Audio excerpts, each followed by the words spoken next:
Our goofy game phrase kept my son alive. I was 28 when my son Lucas invented what he called the superhero secret language, because he'd just watched his first Avengers movie and decided our family needed emergency codes like the heroes used.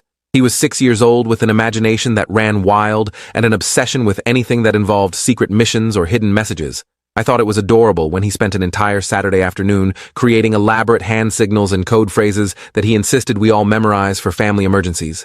My wife Sarah rolled her eyes but played along because Lucas was so excited about his creation that he could barely contain himself.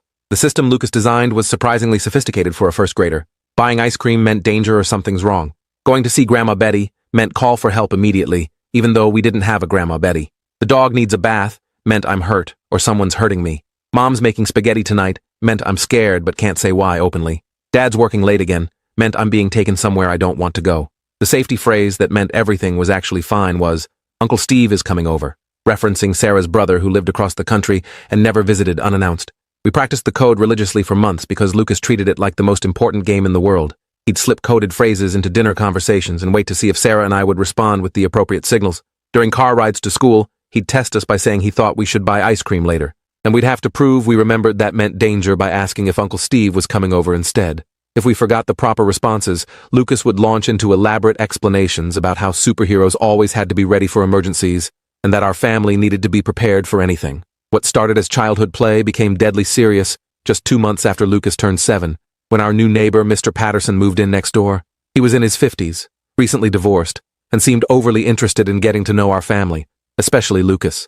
At first, his attention seemed harmless, just a lonely man trying to make friends in a new neighborhood. He'd wave enthusiastically whenever he saw us, offer to help with yard work, and always had candy or small toys to give Lucas whenever they crossed paths. But within weeks, Patterson's behavior began escalating in ways that made my skin crawl. He started timing his outdoor activities to coincide with Lucas playing in our backyard, finding excuses to lean over the fence and engage my son in conversations that lasted longer than appropriate.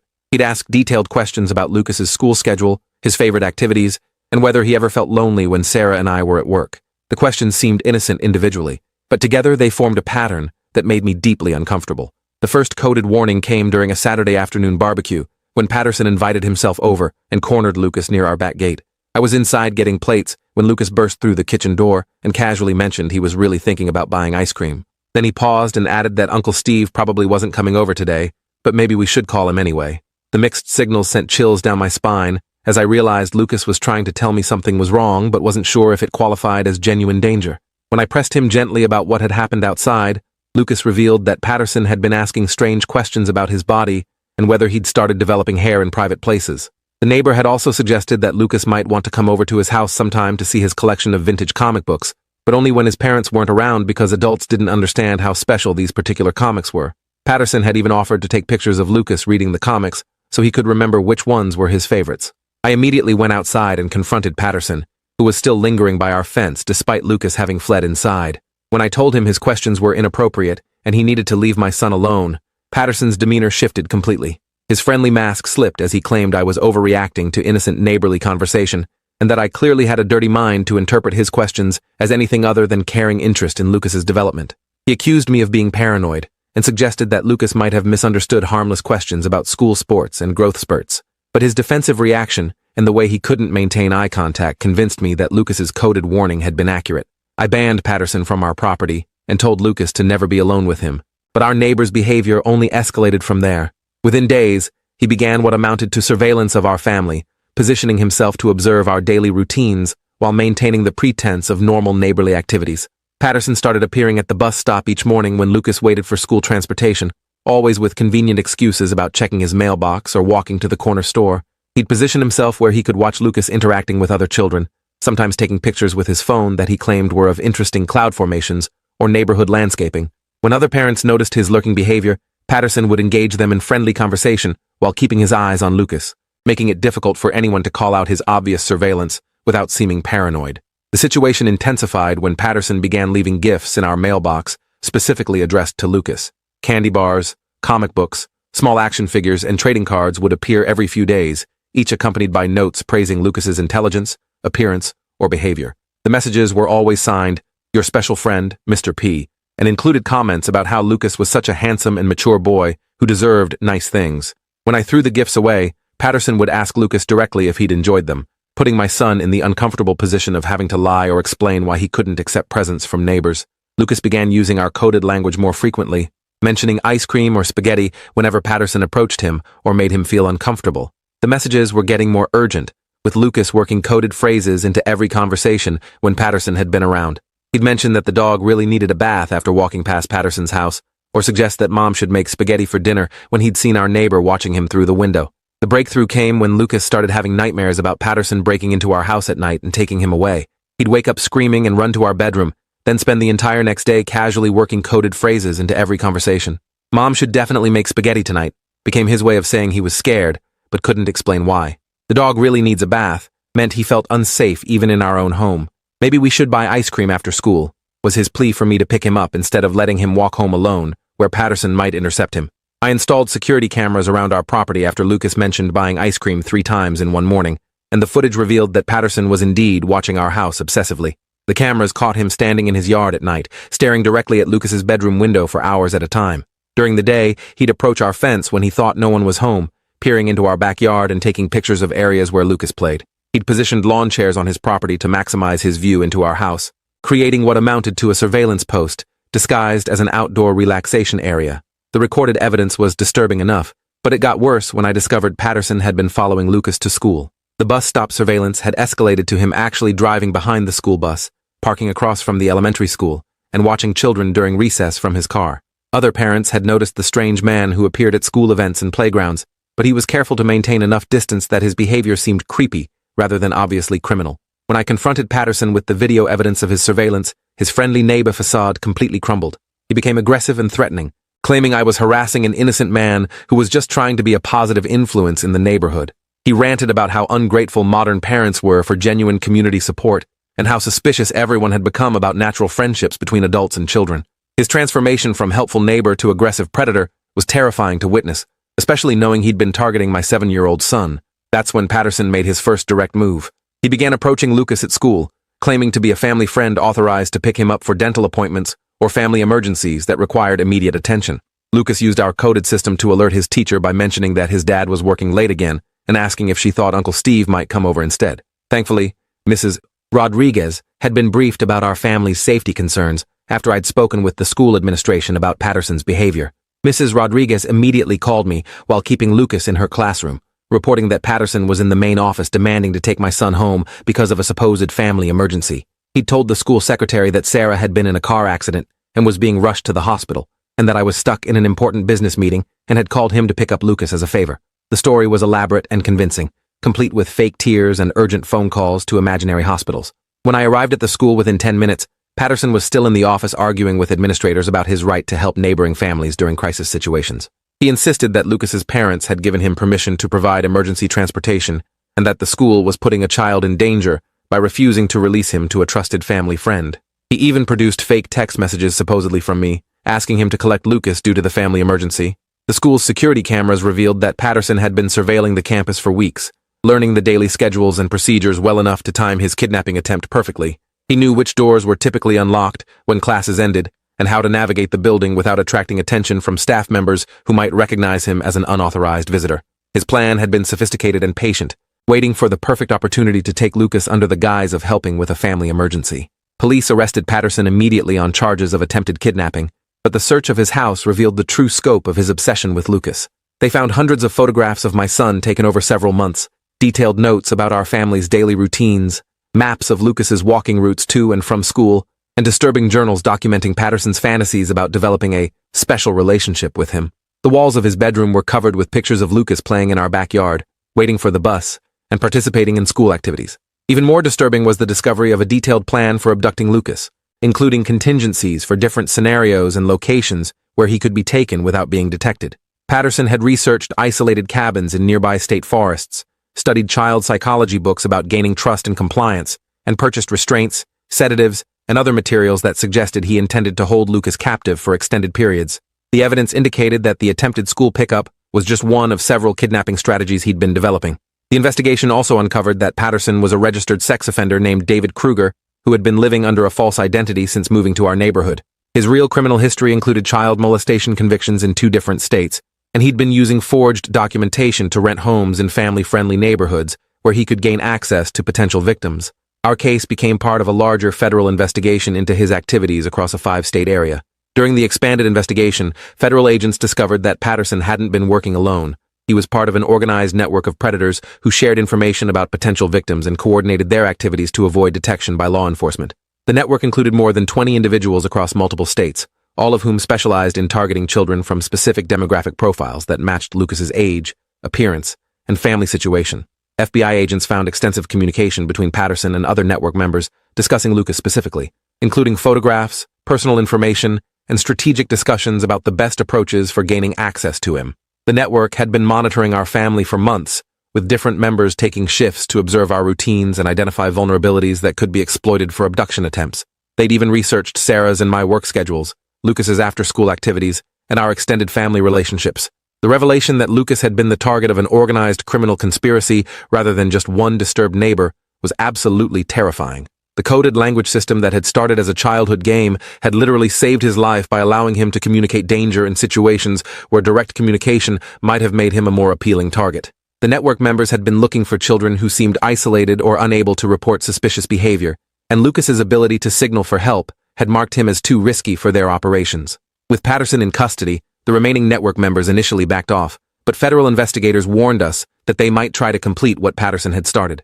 The network had invested significant time and resources in targeting Lucas, and they might view his successful escape as a challenge to their reputation and operational security. We were advised to maintain heightened security measures while the FBI worked to identify and arrest the remaining conspirators.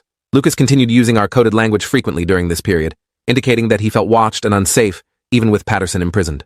He'd mentioned buying ice cream when unfamiliar cars lingered near our house, suggest that the dog needed a bath when strangers asked him questions about his family, and work spaghetti references into conversations when he noticed the same person in multiple locations over several days.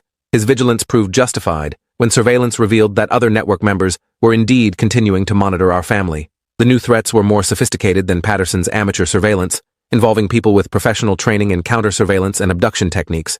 They used different vehicles, changed their appearance regularly, and coordinated their activities to avoid creating obvious patterns that might alert law enforcement.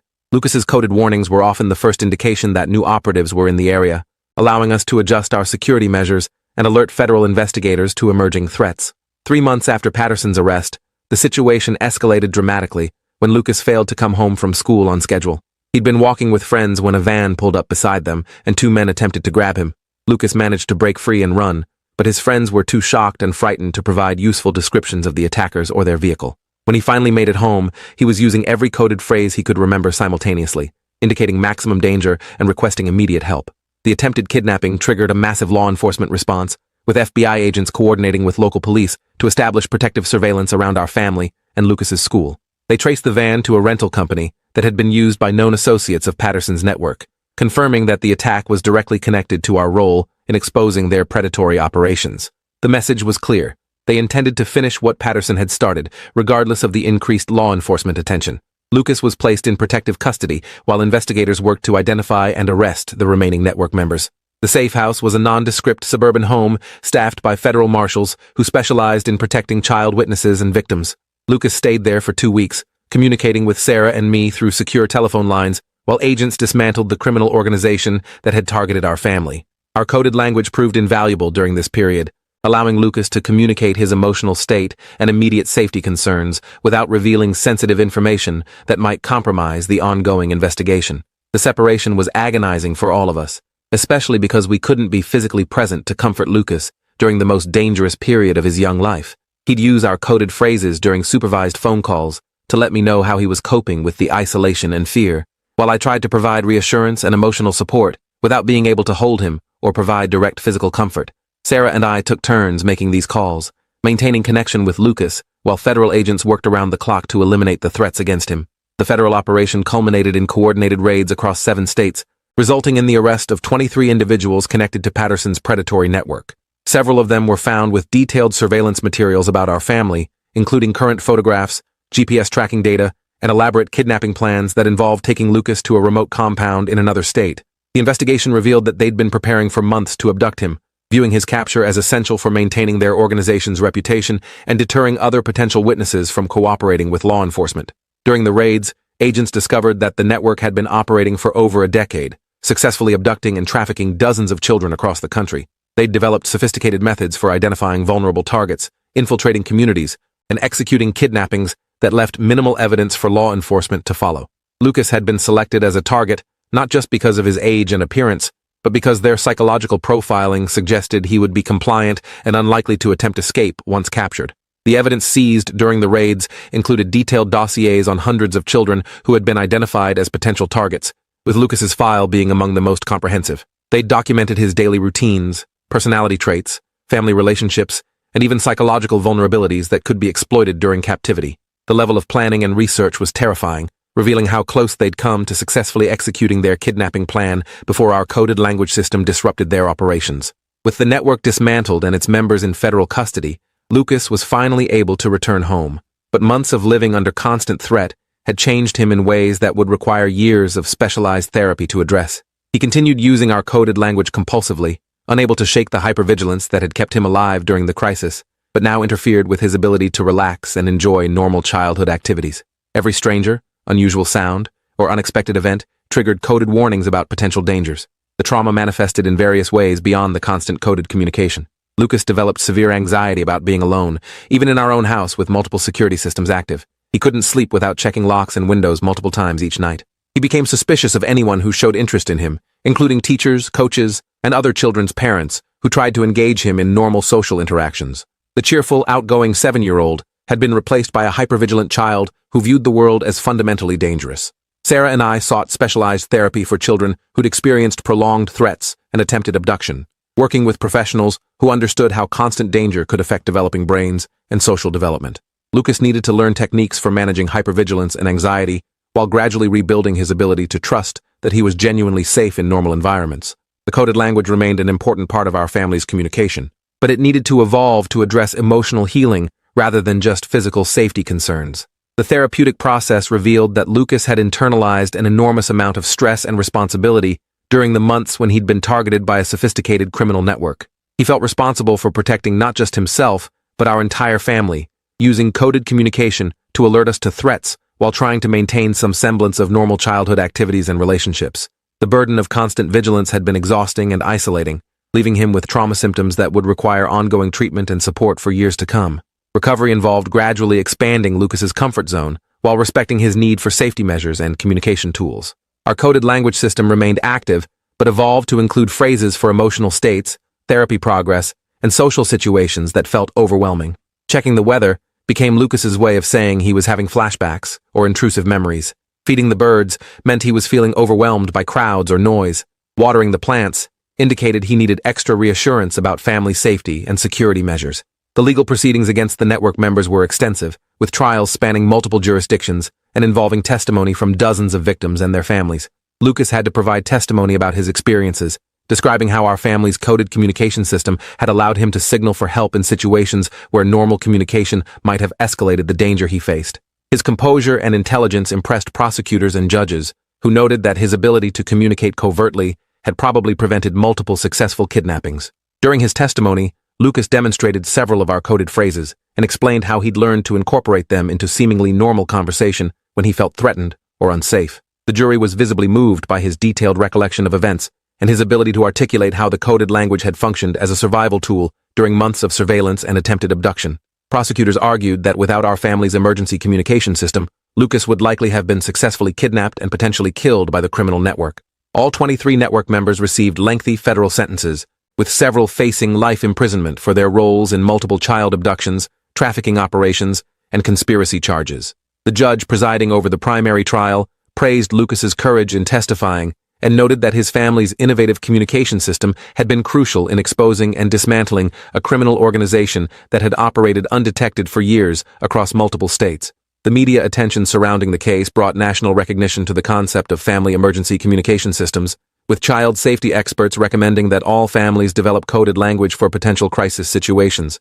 Lucas and I were invited to speak at conferences and workshops about developing these systems, though we were careful to protect his privacy while sharing information that might help other families protect their children from similar threats. But even with all the predators imprisoned and the network dismantled, Lucas continued struggling with the lasting effects of prolonged trauma and threat.